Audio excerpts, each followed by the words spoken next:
Hello, GST, a topic that never ceases to become the most debated topics for the past 1 year and the times to come. There are different experts which will have different opinions over the way it impacts doing business in India.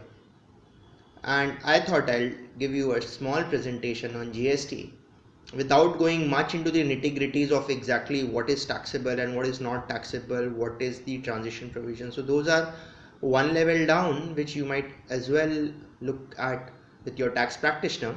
But here this is Anurag Singhal saying hello to you, and I'm here because as always I love to share the little that I know. And you can follow this YouTube channel which has now got 6200 plus subscribers to know more about me. So what is GST?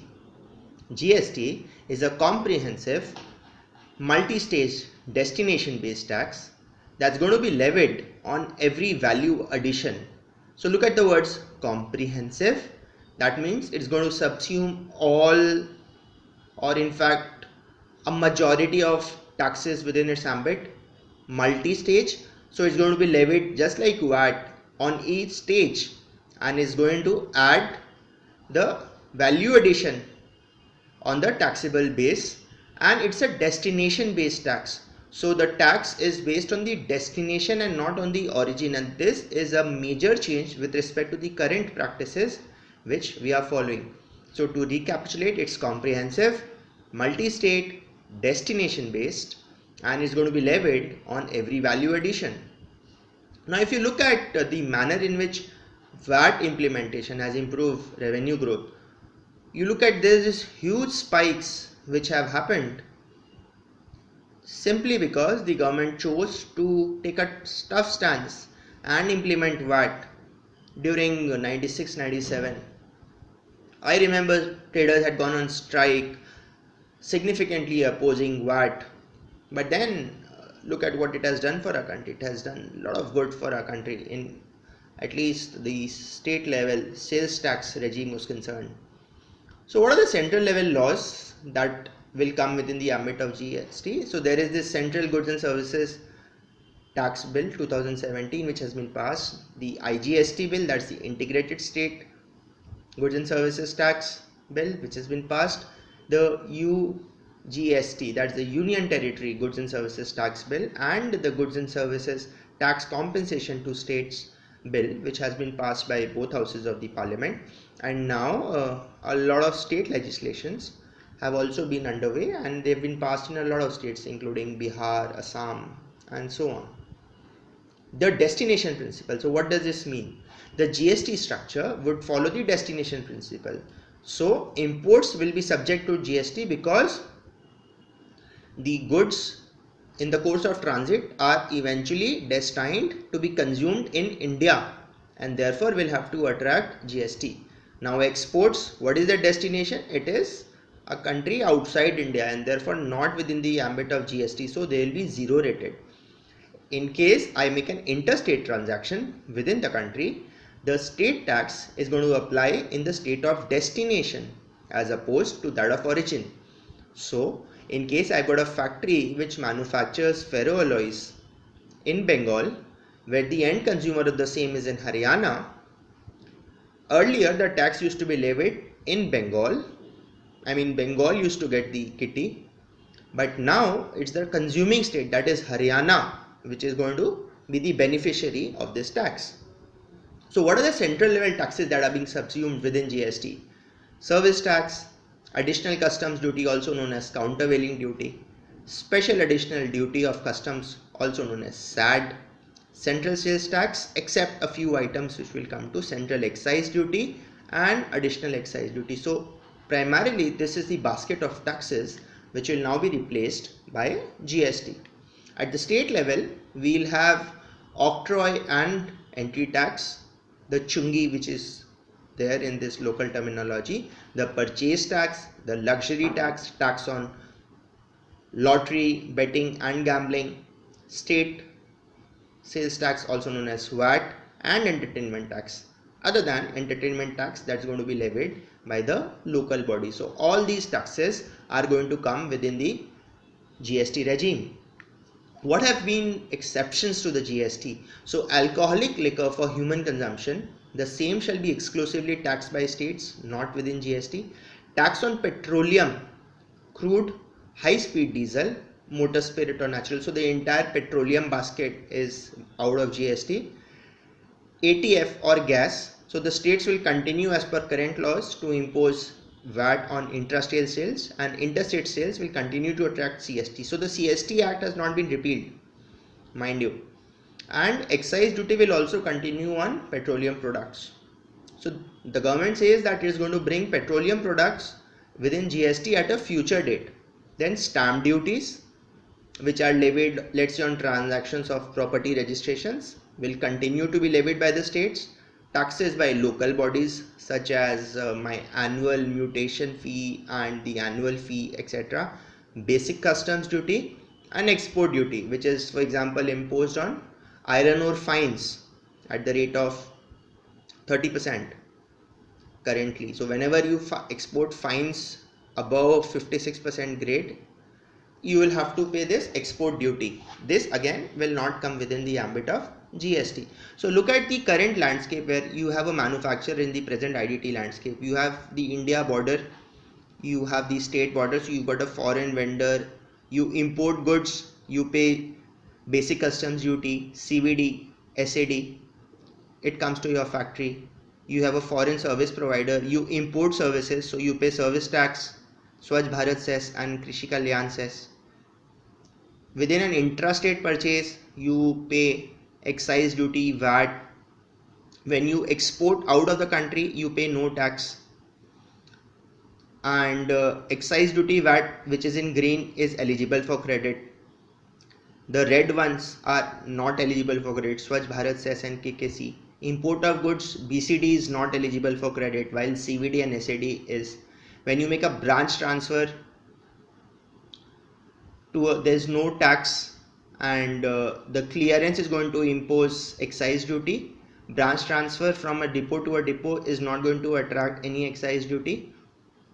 Then when you sell it to a customer, you pay intrastate VAT. When you sell it intrastate, it's going to attract CST, and intrastate sale is going to attract excise duty and VAT.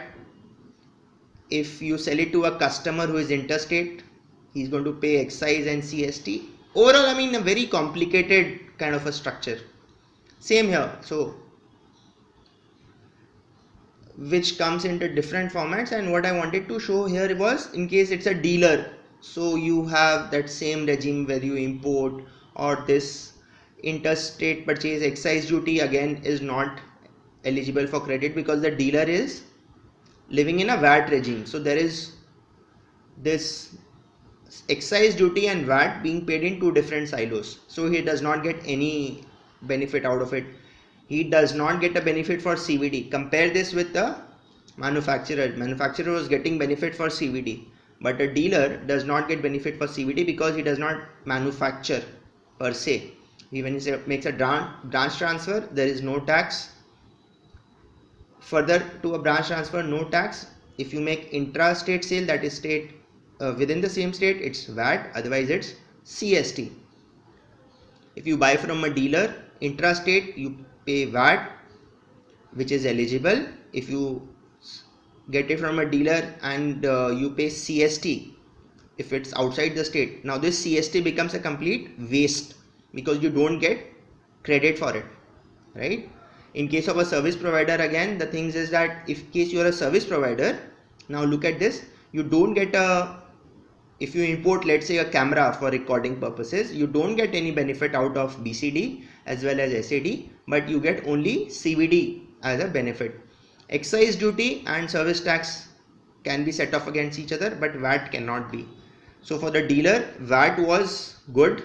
Here, any VAT that the service provider pays is bad for him or her. When you make a branch transfer, there is no tax and so forth. So this whole thing is that this host of taxes, because of this eligibility and ineligibility in the credit regime, so it impacts business quite significantly.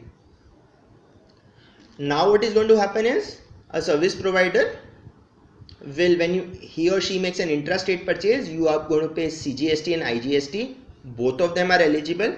When you import goods, you are going to pay BCD and IGST. IGST, you will get again a credit for it. When you make an intrastate purchase, you pay CGST, SGST, both of which are eligible for input.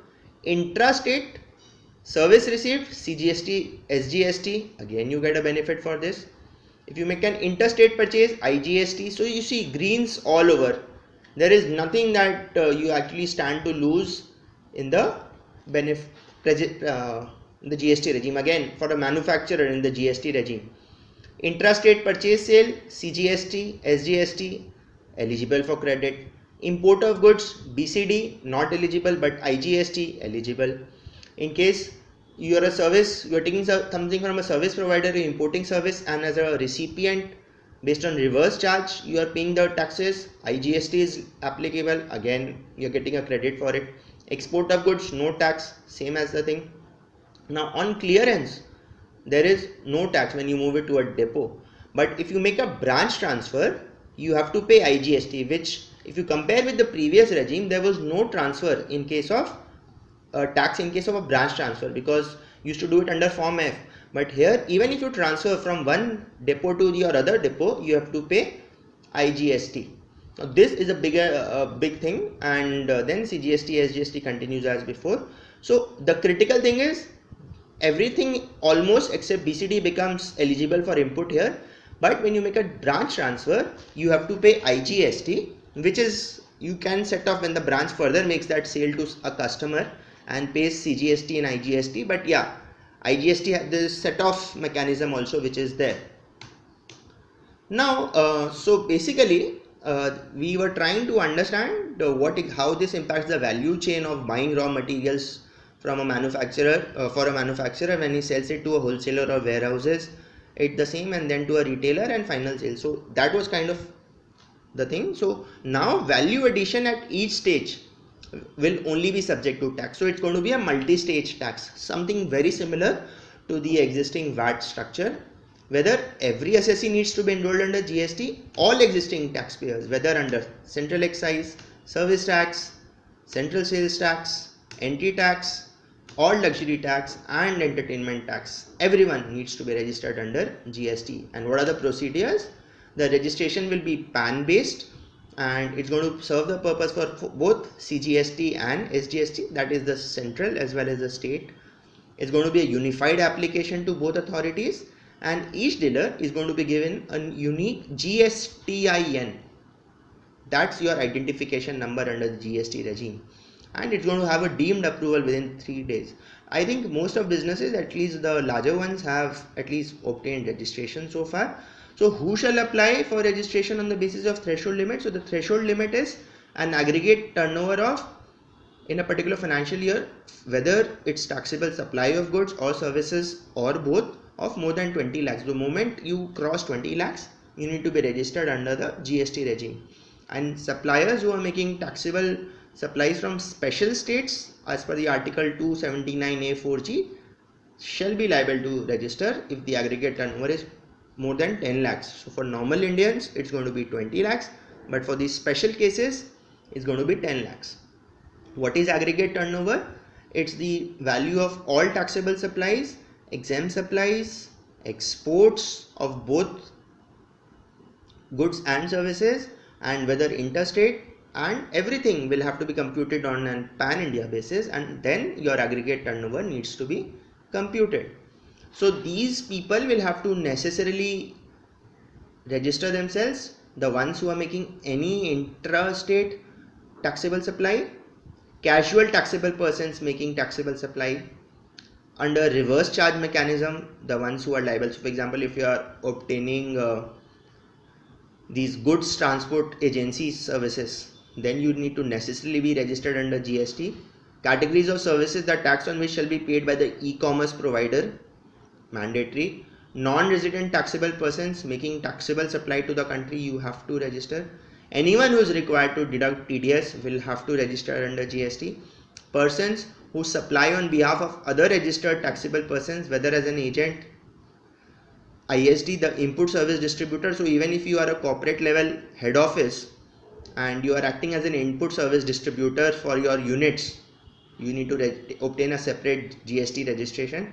Persons who supply through e-commerce, operator who is required to collect TCS, that's the tax collected at source, e-commerce operator, OIDR from the place outside India to a registered person in India, and such other persons as may be notified. So it's quite a comprehensive list of people whom the government wants to be covered under the GST regime, who shall not be liable to register.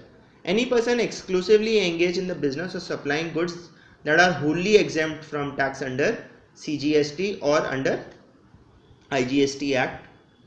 All agriculturists to the extent of supply of produce out of cultivation of land. So farmers are again exempt, and the government has this power to notify any other category as it may deem fit. So that's how the migration is going to happen. The existing central excise and service tax assessees will need to migrate to the GST regime and obtain GSTIN, your identification number under the GST regime. So it's going to be a 15-digit state-wise PAN-based number to identify a business registered under GST. What's the effective date of registration? It's going to be some application has to be submitted within 30 days when the person becomes liable for registration. The application submitted after 30 days, the person becomes liable to registration, and this concept of suo motu registration that needs to be done. So what happens here is that you have these three situations. Here, when you submit an application within 30 days, when you become liable to registration, it's the date of liability for registration.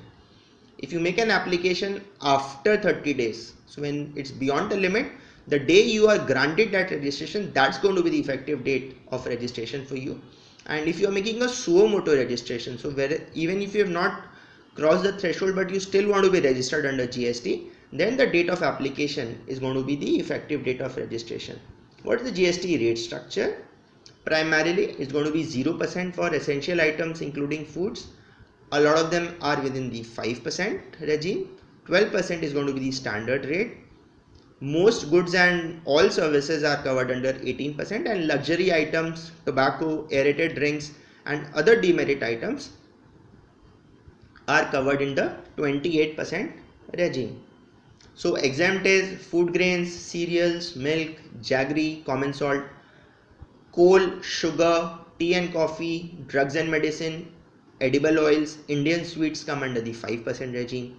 Fruit juices, vegetable juices, beverages containing milk, biogas, fuel and fertilizers come under the 12% regime. Capital goods, industrial intermediaries, hair oil, soap, toothpaste 18%, air conditioner, refrigerators 28%, and small cars and luxury cars will be 28% plus cess. Again, for services, exempt services will be education, healthcare, residential accommodation, hotels where the tariff is below 1000. Now in hotels they have done a very interesting thing. It's the entire tariff is going to be based on your tariff which you charge to your customer. So in case it's between 1000 and 5000, it's 12 to 18%, and in case there is a hotel or a lodge which has a room rent of more than 5000, it's going to come under 28%. This the industry is really clamoring for change. Goods transport will come 5%, rail tickets other than sleeper class 5%, economic class air tickets 5%, cab aggregators, Ola, Ubers of the world 5%, selling space for advertisement 5%, works contract 12 to 18%, business class, so economic class is 5% and business class is 12 to 18%, telecom 12 to 18%, financial services, restaurant services, and then there's larger luxury element here, cinema tickets, betting, gambling.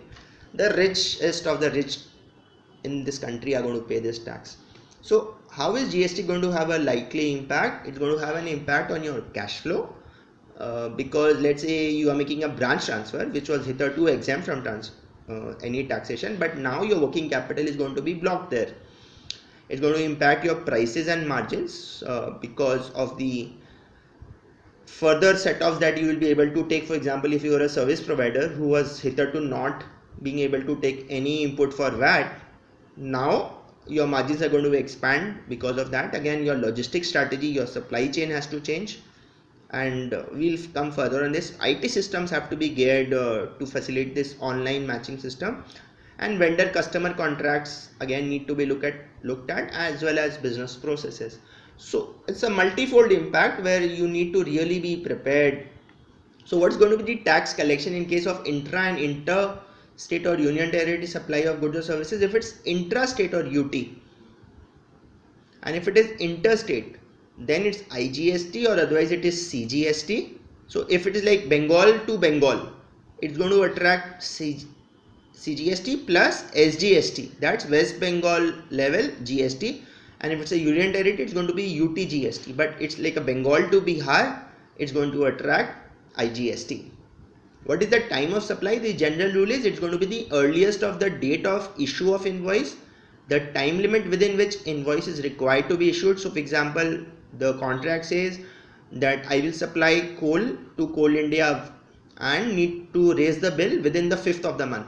So irrespective of whether I raise the bill on 4th or 7th, the trigger will be the 5th of the month, and the date of receipt of payment earlier is the following. So if I receive an advance, the time of supply will be the date when the advance is received. The time limit for issuing invoice is before or at time of removal of goods, where the supply involves movement of goods, and in other cases the time when the goods are delivered. Now if the invoice is issued within time limit, it's going to be the earliest of date of issue of invoice or the date of receipt of payment. But in case I have not issued an invoice within the time limit, then it's going to be the date of provision for service or the date of receipt of payment. So the trigger here is my providing services. Invoicing becomes secondary for the purposes of taxation. So for example, in recruitment, what happens is that when the candidate joins, exactly that is the taxable event. But normally companies will allow you to raise bills after some passage of time when they are sure that the candidate will not leave the company. So now the challenge will become that when your time of supply becomes a candidate joining and your GST liability accrues there itself, and the money will be received, let's say 4 months later, there's going to be a working capital challenge which needs to be done. Now IGST is on interstate supply of any goods and services. So from Kolkata to Mumbai, location of supplier and place of supply is, if it's within the same state or union territory, then it's going to be intrastate. But if the location of supplier and the place of supply is different, then it's a interstate sale. So Kolkata Mumbai falls here and Kolkata Durgapur falls within intrastate supplies.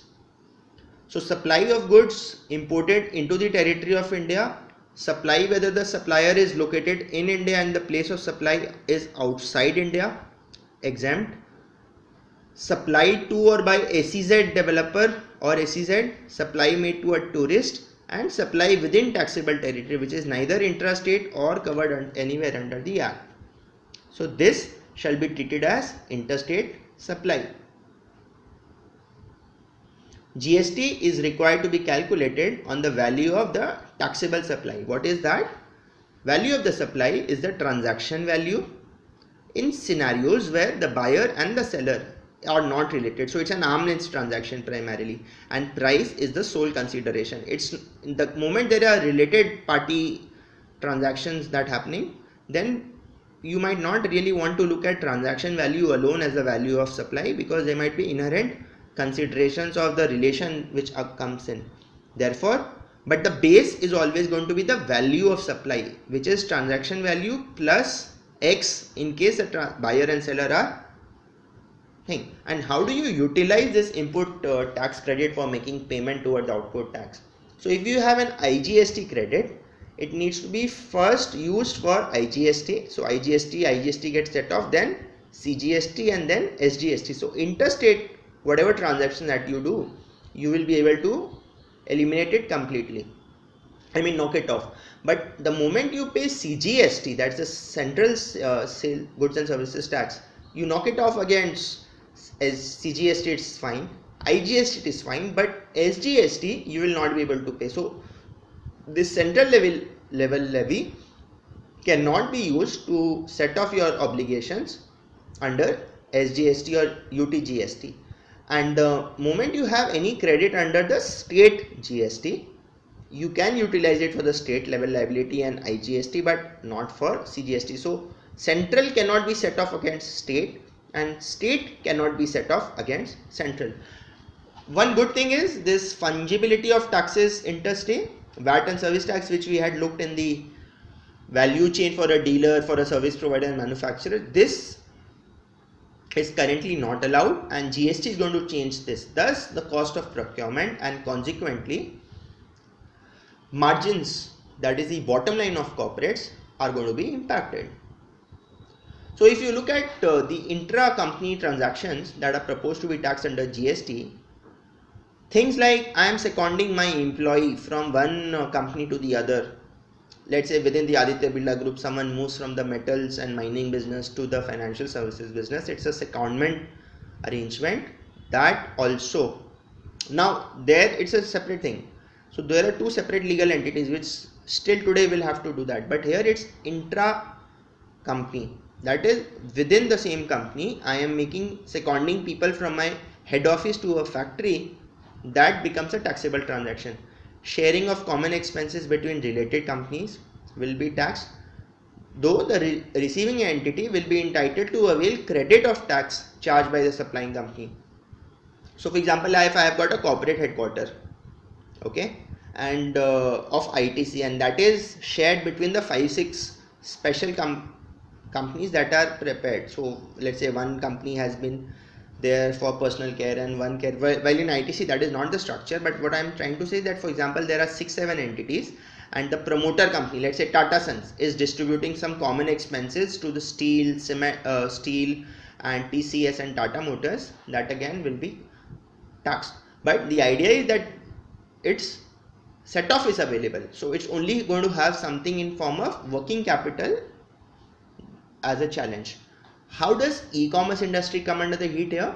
All e-commerce companies which are supplying goods and services through online portals will be looped in the e-commerce, that is the eco model. For example, if you're on Amazon or a Flipkart, you will be responsible to collect taxes at source when you make a payment to your business partners who sell through your platform. So therefore, the documentary and accounting cost which an Amazon or Flipkart needs to incur will increase significantly, which are now called ECO, the e-commerce operator. The revised GST law also provides a provision to make notified ECOs liable to pay GST on all transactions routed through their portal. Interesting. So it kind of brings a lot of more people into the GST regime. The TCS move is proposed with an intent to bring vendors under the tax net. So currently the vendors who are selling goods or services through this marketplace platform don't always end up paying taxes. It will have to be seen whether there is any increase in price by the vendors for this, because that might have an impact in this price sensitive e-commerce market in the country. But the idea is to bring more people within the tax regime. How manufacturing industry takes the heat of GST. Now stock transfers will be taxed under GST. While this can add up to the cash flow needs of manufacturers, it will also open an opportunity to rework on the supply chain and save a lot of warehousing costs, compliance costs and manpower. So hitherto what companies were doing was that, for example, if I have ferroalloy plants in Bengal and my end user is a Jindal Stainless in Hisar, Haryana, I would make a stock transfer to Haryana exempt under the CST law and then make a local Haryana VAT billing. So I had to necessarily set up a warehouse in Haryana for this purpose. Now in the GST regime, this no longer holds good, because I will not necessarily have to create a warehouse for the purpose of getting an exempt transfer and then making a local billing, because it anyways IGST will be applied and it's going to be the same thing, even if it's a branch transfer or a transfer directly to the thing. So look at the humongous opportunities that emerge for a company. You can completely realign your warehousing strategies, and accordingly your manpower will be rationalized, so would be your compliances. So warehousing is one major area where consultants will play a role. Again, many businesses today are structured on the basis of strategies of IDT optimization. So they create a distribution model which is full of depots across all states of the country, so that their tax impact is minimized. We just discussed this ferroalloys example, where an entity in Bengal used to create a warehouse in Haryana and supply to Jindal Stainless.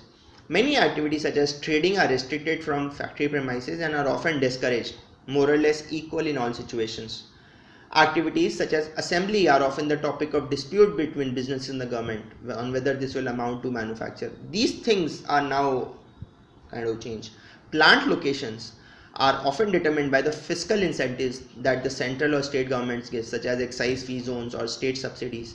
This will get impacted, and all of these will need to relook in the GST era, where business priorities are likely to win over tax priorities as taxes will be phased out.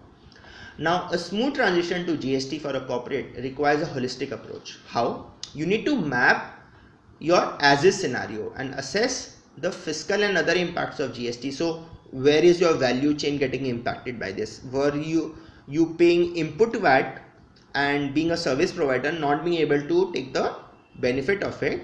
Now your fiscal impact will be that all of that input VAT becomes eligible for credit.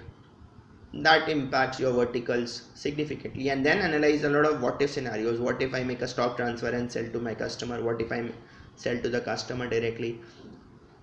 Now industry, what they are trying to do is also they are representing on areas requiring urgent attention, because for example the hotel industry, they are saying that this tariff based structure creates distortion in the rate regime.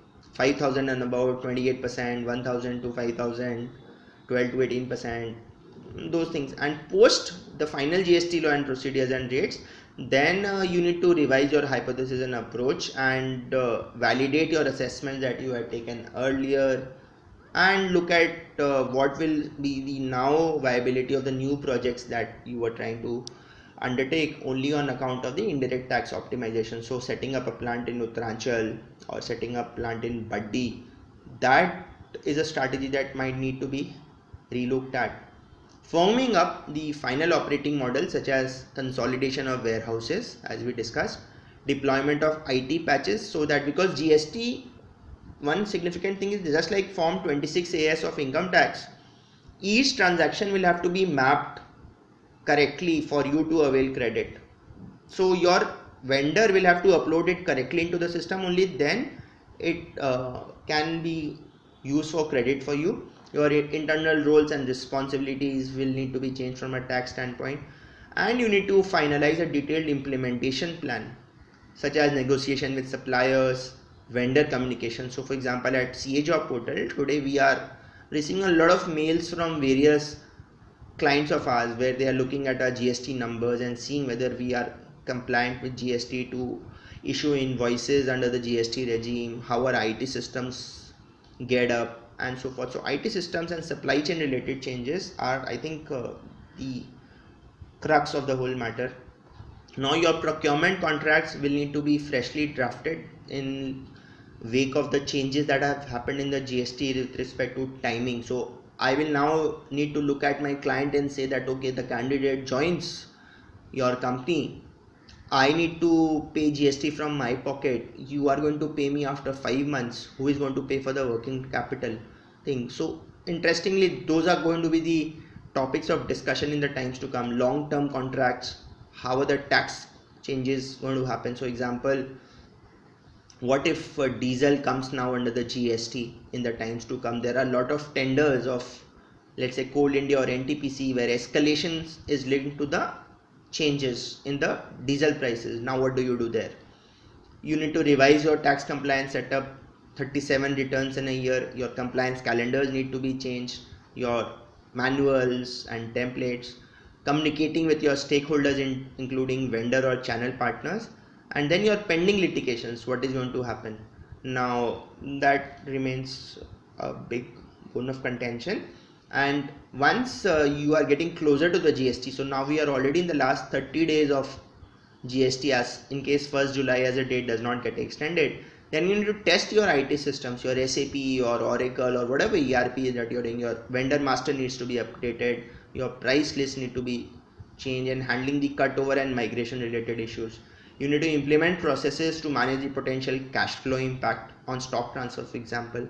You need to list all the transactions that a company would have and plan how it will be executed in a GST. So for example, the documentation, tax treatment and so forth. So will it be now beneficial to change the manner in which the transaction is conducted? Because earlier the motive would have been justified by the CGST and the CST and the local VAT regime, and now it under GST that rationale completely gets unfounded.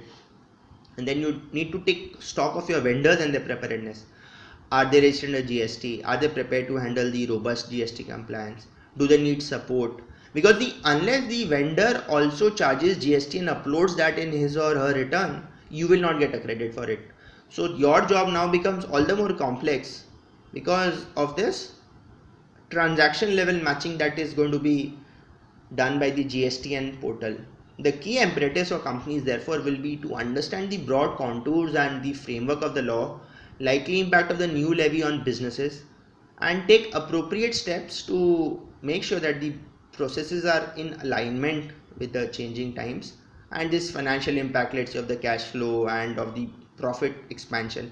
Again, this anti-profiteering clauses there. So this will, where like if you are an FMCG company and your cost structure gets reduced because of the multiple exemptions that you are exemptions as in the input that you are able to take, then you have to necessarily pass it on to your customers and there will be an audit for this. So your pricing strategy needs to be looked at. Now yesterday there was a con call of HUL with investors. They said that in the migration impact they are going to compensate dealers, their distributors who will not be able to, let's say, avail credit in the migration process for the benefit that they have foregone, and so on. So it's very important that you be GST ready in the current scenario. The whole thing will have multiple impacts, from GST registrations, credit transitions. So my stock in my books, how will the tax that I have paid on my stock be carried forward on the GST regime, return reporting. So this is completely in the compliance thing.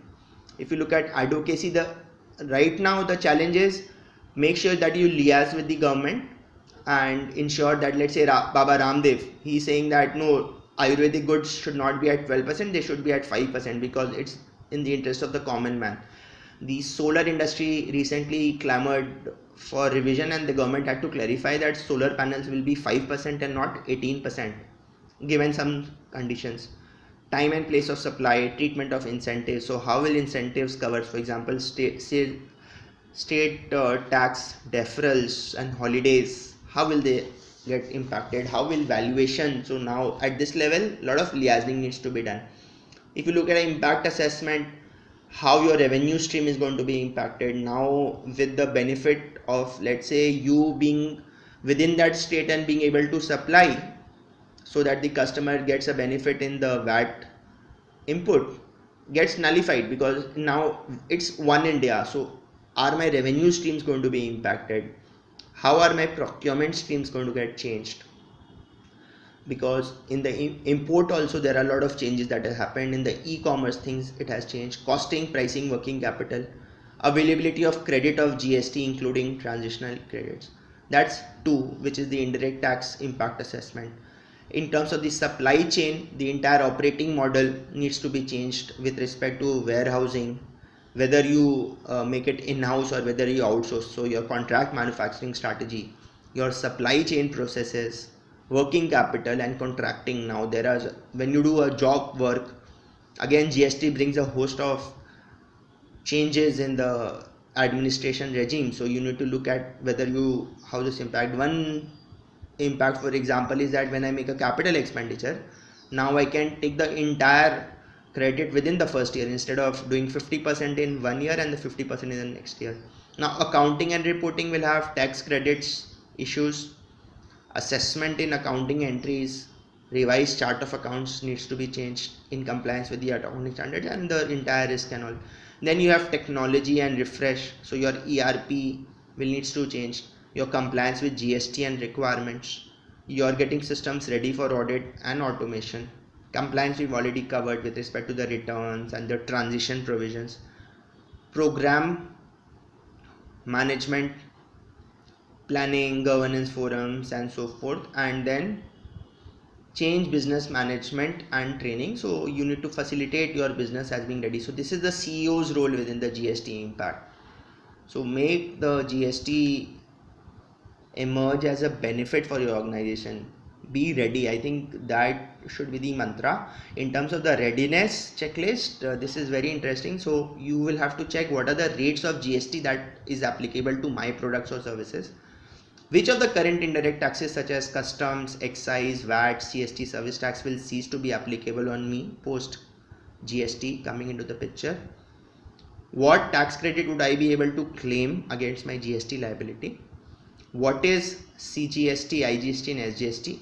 Is there a seamless credit? Yes, we've covered that.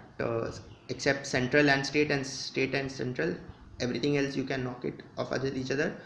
What will be the transition date? Let's say 1st July for now.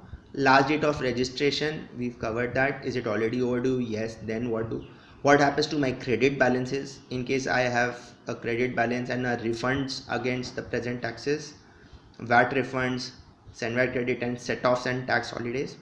Then is there any reverse charge mechanism that is applicable for my input goods and services and import, whether it is good or services? Will branch transfers contribute to exempt? Certainly no. So I have this cash flow impact.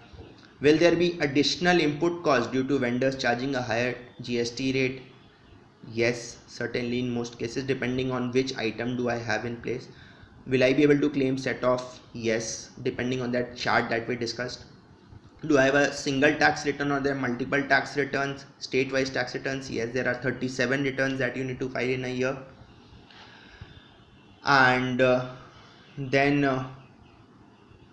will there be any reworking of my prices or cost for this anti-profiteering cost? Do I need to rework my customer and vendor contracts? Yes, so that the tax component is appropriate with respect to the new scenario. My supply chain, warehousing and distribution system needs to be changed, so that needs to be relooked at.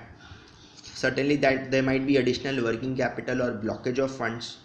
Are there any credits for which I need to claim refunds from the government? What is the timeline and certainty of refund? So for example, I might have an excess VAT refund claim now because my output VAT is 0 and an input I pay VAT and I have the option of taking a refund of that. Now, how is the transition going to impact this? What is the GST treatment of my online sales and e-commerce businesses with respect to the TCS thing and the e-com model which they have brought in? Is my IT and ERP system ready to ensure GST compliances? And can I improve my bottom line by optimizing GST taxes, set-offs and operating cost? That's my end of the thing. So if you have any specific doubts, so I am not a GST expert, by the way. I have just kind of collated information from various available sources and try to present that from a practitioner's standpoint, from a businessman's standpoint, because I am not a tax practitioner, I am just a business guy. So I look at things more from an EBITDA standpoint rather than just accounting. Any questions, please be free to leave a query in the comment section below. Thank you.